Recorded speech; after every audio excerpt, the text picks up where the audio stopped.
O Senhor esteja convosco. Proclamação do Evangelho de Jesus Cristo segundo Lucas.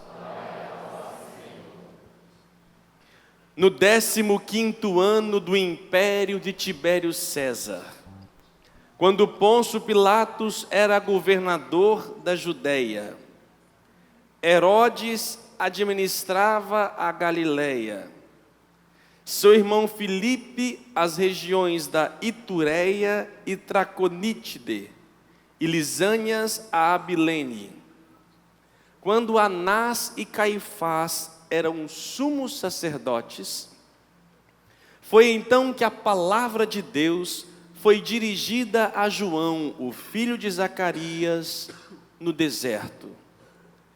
E ele percorreu toda a região do Jordão, pregando um batismo de conversão para o perdão dos pecados, como está escrito no livro das palavras do profeta Isaías: esta é a voz daquele que grita no deserto, preparai o caminho do Senhor, endireitai suas veredas. Todo vale será aterrado, toda montanha e colina serão rebaixadas, as passagens tortuosas ficarão retas, e os caminhos acidentados serão aplainados, e todas as pessoas verão a salvação de Deus. Palavra da salvação. Que as palavras do Santo Evangelho perdoem os nossos pecados.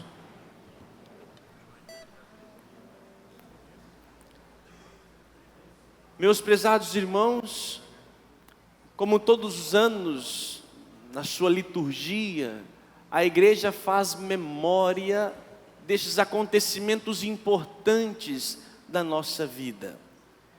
E neste tempo chamado do advento, da vinda, espera, nós nos preparamos para fazer memória deste grande acontecimento, onde Cristo se faz carne. E para nós cristãos, nós acreditamos que Jesus Cristo é Deus, e não existe outro Deus fora Ele, que nos revelou a Trindade, Pai, Filho e Espírito Santo. É missão da igreja, portanto, de trazer à tona em todos os tempos e gerações este fato muito importante, fundamental. É a missão da igreja. E nós não simplesmente contamos uma história acontecida no passado, mas a atualizamos hoje, fazendo essa memória deste nascimento de Cristo. E aí eu me pergunto, nessa história toda da Bíblia que fala de Jesus Cristo, eu nunca li sobre Papai Noel. Quem é esse homem, gente? Quem é Papai Noel? Que começou de uma forma sutil e hoje está tomando a casa e a vida de todas as pessoas, de todos os cristãos. Quem é esse homem? É verdade que se faz referência a São Nicolau, que é hoje o dia de São Nicolau, dia 6 de dezembro, hoje 6 de dezembro, né? Hoje, o dia que eu fiz a minha primeira Eucaristia, 6 de dezembro de 1987.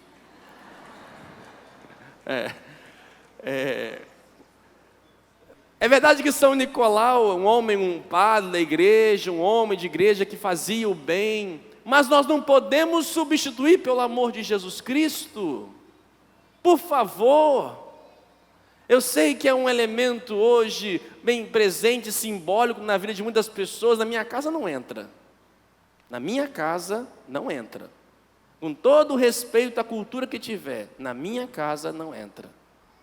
Não estou dizendo que também é um culto ao pagão, mas eu tenho que saber a quem reverencio, o que me preparo. É verdade, meus irmãos, é mais bonito, né? Os shoppings enfeitados, o comércio, luzes. Seria difícil, né? Enfeitar com vaca, bode, manjedoura. É porque o presépio tinha isso, né? Burro, já pensou? Você vai lá comprar, tem um burro, tem uma vaca lá, né? Isso não atrai, né? Aí a gente enfeita, cria outras coisas mais bonitinhas. Cuidado, cuidado, para não se perder. Portanto, nós nos preparamos.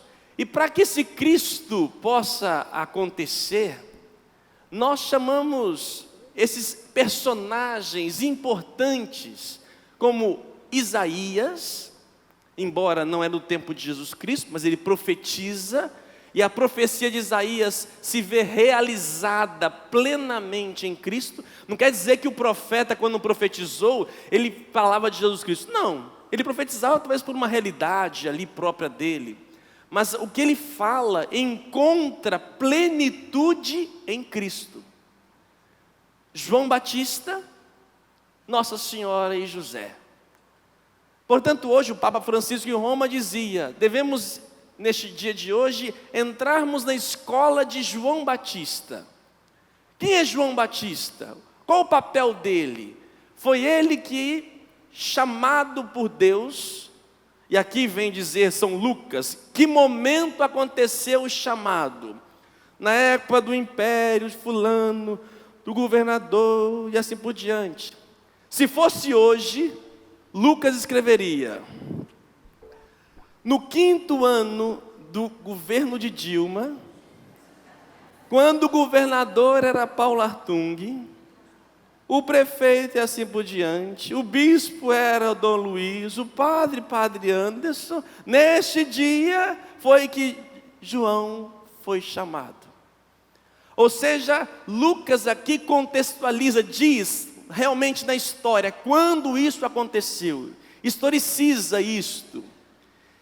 E se nós fazemos memória, meus irmãos, não lembrando somente de algo do passado, podemos falar hoje.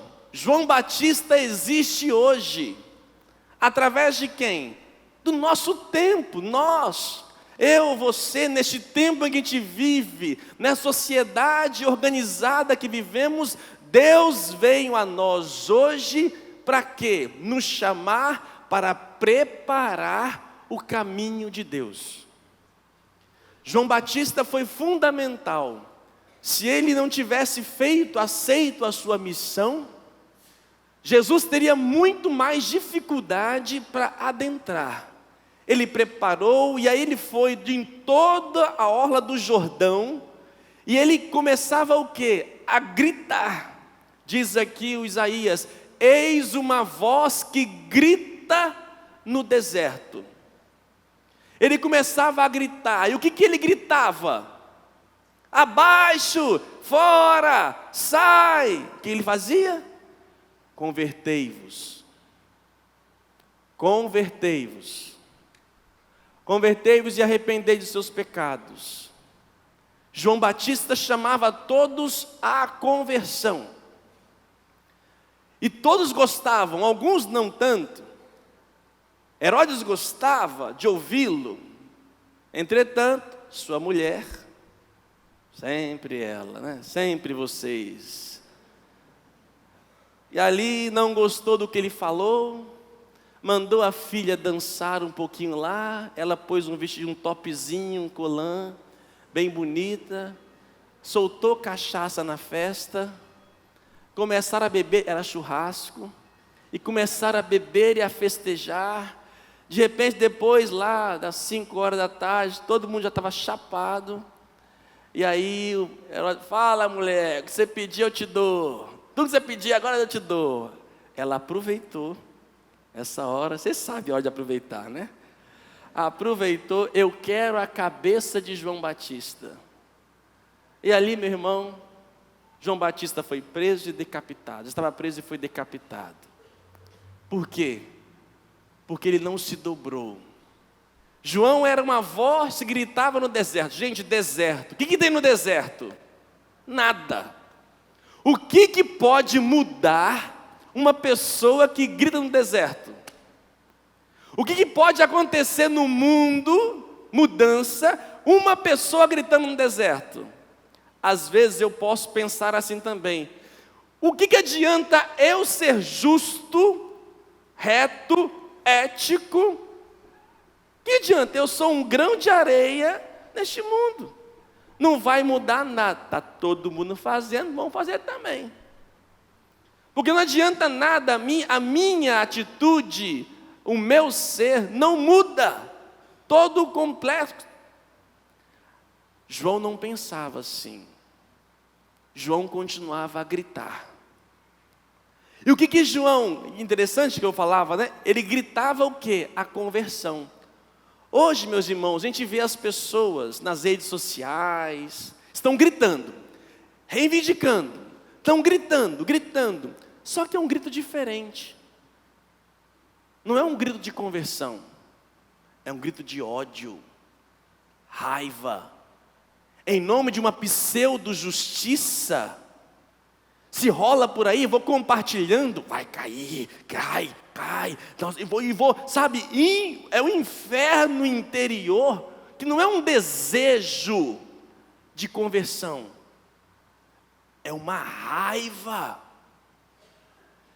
João Batista não gritava assim, chegava para Herodes, ou para qualquer outro, ou para Pilatos, ou para qualquer que seja a pessoa, e começava com raiva. Não, ele via todo o sistema injusto, tudo. Qual era a missão dele? Um grãozinho de areia, mas ele chamava o quê? De conversão. Converta. Ele queria a salvação do outro. Gente, isso é muito importante. Pode parecer, faça o seu entendimento que você quiser aí agora, mas é muito importante isto. Se nós queremos entrar no Natal, queremos ser esse João que prepara o caminho, temos que preparar o caminho de nossa sociedade, mas nós não queremos destruir, por pior que seja o nosso perseguidor, o nosso sentimento tem que ser de conversão. Tem que ser, eu tenho que desejar a conversão. É o meu papel. Ou eu não acredito em conversão? Jesus Cristo, até no último momento da sua cruz, do lado tinha um bandido, um safado, cachorro, sem vergonha, estava lá. E no último momento, ele alcançou a misericórdia. Nós, como cristãos, não podemos por nossas próprias pernas, nossas próprias mãos, buscar fazer a justiça, entre aspas, que na verdade é uma vingança, uma raiva.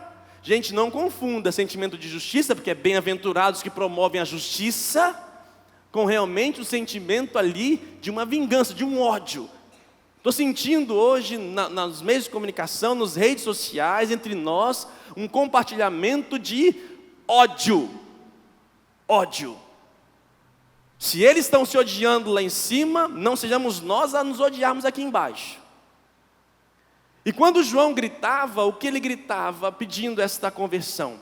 E olha o que provocou o grão de areia, o deserto lá de João. Tanto a primeira leitura quanto o Evangelho falam sobre isso.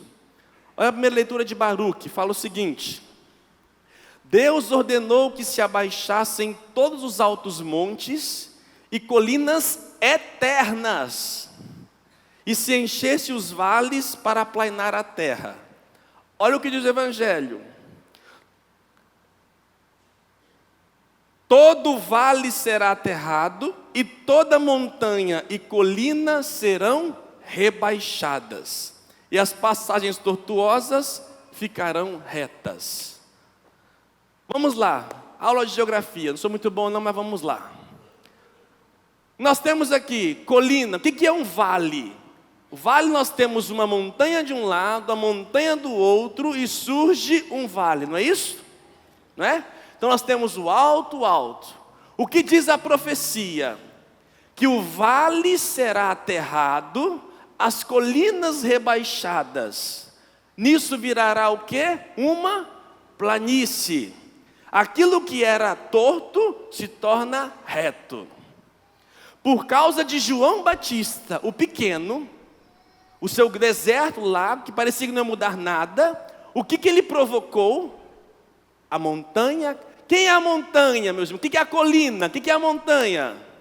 Os poderosos, as autoridades, os que se acham, as patentes, aqueles altos que não estão ali realmente em Deus. Olha que tem, a montanha e o vale estão lá em cima, e o povo aqui embaixo, o povo lá sofrendo, não se misturam. O que diz então a profecia? Esses poderosos caem, e ao cair nivela-se todo mundo, porque não existe poderoso diante de Deus. O próprio Magnífica, Nossa Senhora canta, derrubou dos tronos poderosos e elevou os humildes. Por causa de João Batista, aconteceu isto. As colinas foram rebaixadas. Os poderosos, a princípio, João teria sido derrotado, porque morreu decapitado. Mas a sua morte deu vida, e a graça aconteceu. Amados irmãos, e nossa vida hoje? Nosso papel no seu mundo, seja ético, seja justo, deixa que Deus faça a montanha cair. Não queira você ir lá no Penedo, na nossa pedra aqui, começar a querer derrubar o monte do Penedo, ou talvez lá no Convento da Penha, querer acabar com a montanha. Não adianta você fazer isso, não consegue. Agora, um pequeno tremor de terra, cai tudo. É Deus quem faz os poderosos cair. O nosso papel aqui está em quê? Em gritar no nosso mundo, na sua realidade, por menor que seja, seja justo, santo, ético. Faça a sua parte, como diz a leitura segunda que nós ouvimos aqui para nós, né? São Paulo aos Filipenses, que o vosso amor cresça sempre mais em todo conhecimento e experiência, para discernirdes o que é melhor, e assim ficareis puros e sem defeito para o dia de Cristo. É fácil ser justo e santo? Não, não é fácil. No mundo todo corrupto como está, não. O Salmo representa uma analogia bonita que o salmista fala, né? Os que lançam a semente entre lágrimas, ceifarão com alegria. Chorando de tristeza, sairão espalhando a semente. A gente espalha a semente chorando de tristeza, tipo assim, não vai dar, não tem jeito. A gente fica triste, mas chorando saem semeando, e cantando de alegria voltarão, carregando os seus feixes. Prezados irmãos, olhando para o nosso país e para o nosso mundo, eu posso chegar a essa conclusão: as montanhas estão endemoniadas, estão possuídas pelo demônio.